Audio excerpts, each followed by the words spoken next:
Hürmetli vatandaş, endilikli Şangal meselesiga diqqat aldırımız. Bugünkü islahiş günü 19. yıl 7. ayının 29. günü haftiga düşenbe. Şangal silahı tanıştık. Hazır Şangal'ın vaziyeti ciddileşti diyende, endi o ciddileşiş yaxşı taraf qarab mı, yoki yaman taraf qarab mı? Bunu biz hazır hüküm kılalmayımız.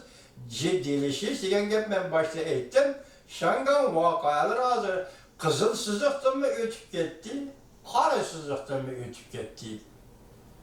Bugun mana shu to'g'rida so'zlaymiz. Endi bu yerda vatandoshlarimiz shu so'ziga diqqat qiladigan ish, tuyuqsiz Tayvanning prezidenti Tsai Ing-wen o'ttirib chiqib, Şangal to'g'risida gap qildi. Bu yerda zodi siyosiy maqsad, mudda faqat insonparvarlik bu yoki boshqa maqsad bormi? Şuna vatandaşlarning endilikligiga diqqat qilishni umid qilaman. Birinchi manda mavzumunda Şangalda qolliq to'qnashuv yuz berdi. Prezident Tsai Ing-wen bugungi Tayvanning atigi Şangal bo'lib qolishini umid qilaman. Bu cümleni şundaq tarjima qilgan nima deyilgan gap bu desangiz, bugungi demokratik Tayvan atigi Şangal yoki atigi Şangal bugungi demokratik Tayvan bo'lib qolishini umid qilaman deyildi. Mavzuda xabar 7. ayning 29. kuni Amerika ovozlari Xitoy tili programmasi e'lon qilindi. Xabar bunday boshlandi. Abdurrahman Handongning Washington, hatta ahir shanba günü Şangalda qolliq to'qnashuv yuz berdi. Saqchi taraf aloqa bog'lash xonasiga yaqin yerda ko'zdan yosh oqadigan bomba etib maydon tozaladi. Tayvanning prezidenti Tsai Ing-wen qattiq ansiraydiganligini bildirib, bugungi Tayvanning atigi Şangal bo'lib qolishini umid qil. Deniz Boğazı söhbeti programması Cumhur Kompartiyası Deniz Armiyası Kumandanlık Ordu Ştab Başlığı Sabah Maslahatçısı Yalçın Tayvan Cumhuriyeti Strateji Tadqiqat Cemiyeti Tadqiqatçısı Li Huaqiu efendiler söhbetke teklif kılın. Hem de Amerika avazının Şangal turistlik muhbiri Xayyam nef meydan anlatış edip var. Tayvan'da qo'llash, Şangalni tartib elish, Beijing to'rt taraf mustaqillik guruhining birlashib harakat qilishidan qo'rqamdi. Bu bir kichik mavzu. Deydi.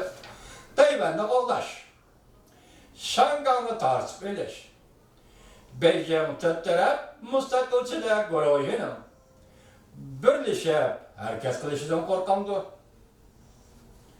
Şangallıkla Tayvan matbuotida e'lon qilgan uqtirish. Bu leksiya qilib sizlarga so'zlagan isimlarda bormi? Bu chaqchaq qiladigan uqtirish emas ekan, juma hurmatli vatandosh.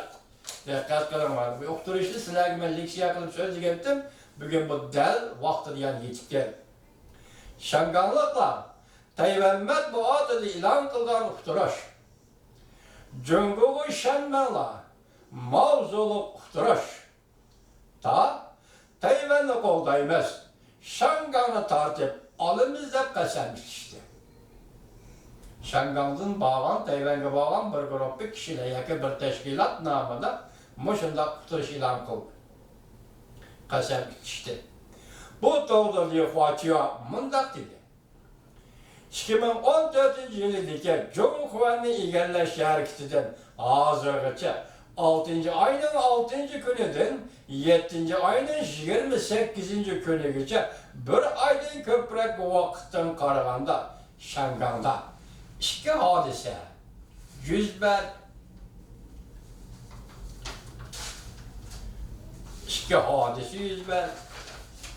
Birinchi, demokratiyalishish texmi cho'nqurlashdi. Namoyishdan to'xtamay davomlashi va namoyishdagi shuar lozinka plakatlarının məzmununa qaraganda biraz. Hazır Şangan halkı Şangan'ı özü demokratiyalaştırır. İkinci, bir aydan artıq vakit işitip götürülgen namayış hareketi yani özlüksüz, övdüdür. Demek biz bir yerde qarasak, başlıkını təhlil qılsak, tuturuş, Şangan bir küçük teşkilattım. Yoki bir grup bu adamlarning Tayvanga berib, bu yerda hozir bir quturish e'lon qilib, Tayvanni qo'g'daymiz, Shanganni tartib olamiz.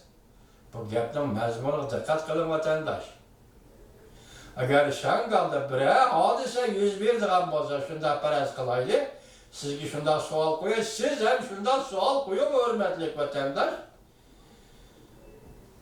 Shanganda biror hodisa yuz beradigan bo'lsa, Tayvan aralashganda qanday? Men shunday gumon qilib qoldim vatandosh. Agar Tayvan aralashadigan bo'lsa, Jungo hukumati nima deydi? Jungo qurolliq hukumati yoki Jungo cho'ng qurolliq hukumati. Bu yerda hozir Shanganda qon to'kish bo'ldi. Dal shu vaqtda prezident Sayinman o'ttiriga chiqib Shangan masalasi to'g'risida to'xtaldi deydi. Biz ham davomli tahlil qilamiz axir vatandosh.